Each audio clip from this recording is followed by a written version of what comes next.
Guys, today is Monday. Ayan, so alas 6 na adi kami ni engineer sa Amon Garden. So nag-ubra kami ni engineer sa Amon Ampalayan. Ayan. Guys, ipakita ko sa iyo. Medyo itor-tor ko lang. Maghaikaw arosi. Hot Papa Rabbit. Ayan. Anong ginaubra mo? Nag-trellis ako. Sa Anong purpose na ni? Gapangan. Trellis. Kapangan ng ampalaya. Ayan guys, kung makikita mo, ayan. Napakahugod po ni engineer kay miski gabi na nagaubra pa. Ako man ay naghilamon.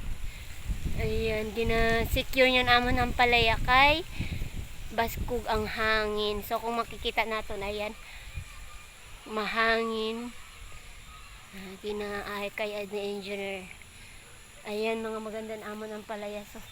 So far nag-harvest na kami. Kaya na nag-harvest yan 3 kilos. Tapos may dahon. Ayan, kung makikita natin guys, ayan. Mga gwapa ang amon ang palaya. Magandang iya. Ayan, para sa nagtanom ay gwapo man ka. Ang nagahilam mo na. Ako ang para hilam mo ni engineer. Ayan, sundan natin si Papa Rabbit guys.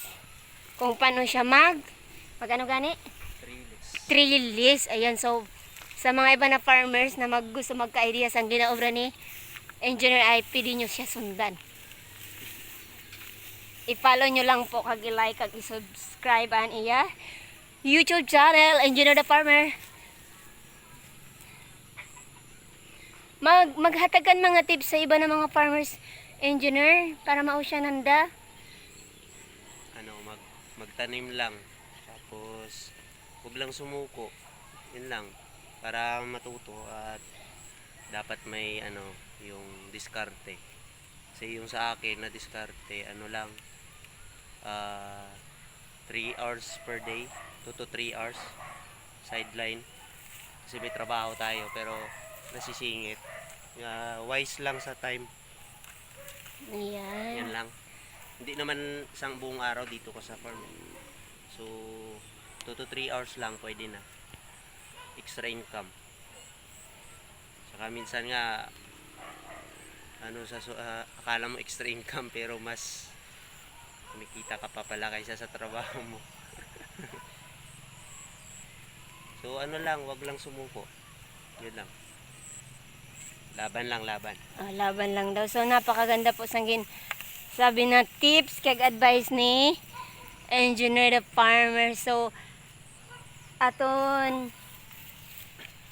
siya i-subscribe sa iya YouTube channel kay abo siya dito mga maganda pa na tips para sa pag-farmers. Ayan, so hapon na, adigapon kami guys kay abo-abo sang obrahon. So kung makikita natin, napakahugod niya kag napagkalinisan,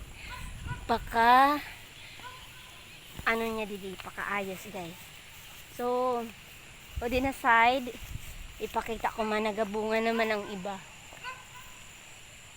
Ayan, mga cute pa lang, mga maganda ang dahon niya. So sa mga gusto magbakal sang dahon ay basi next adlaw pa. Wala kami na schedule sa pagkuha sang dahon. Ayan guys. Adi may lagko na. Ayan, iikot ko lang konti guys para makita nyo.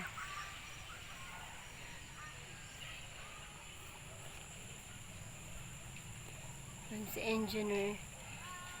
Have a nice Monday guys. Happy farming. God bless.